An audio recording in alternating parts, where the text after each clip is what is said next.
మార్గశిర దీపం అలా పేర్లు లేవు. ఒక్క కార్తీక మాసంలో పెట్టేటటువంటి దీపానికి మాత్రమే కార్తీక దీపము అని పేరు. ఏమి ఆ నెలలో పెట్టిన దీపానికి అంత పేరు ఎందుకు రావాలి? ఆ ఒక్క నెలలోనే దీపానికి అంత ప్రాముఖ్యత ఎక్కడుంది? యథార్థానికి పూజలో ప్రారంభంలో ఒక అంగంగా మనం దీపం వెలిగిస్తాం.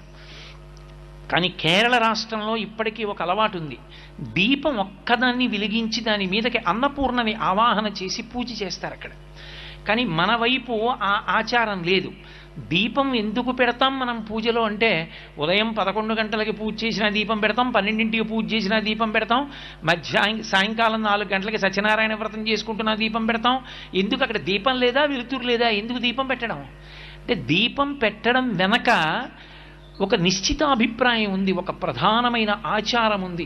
మనకి పరమేశ్వరుడు 5 జ్ఞానేంద్రియములను ఇచ్చాడు. కన్ను,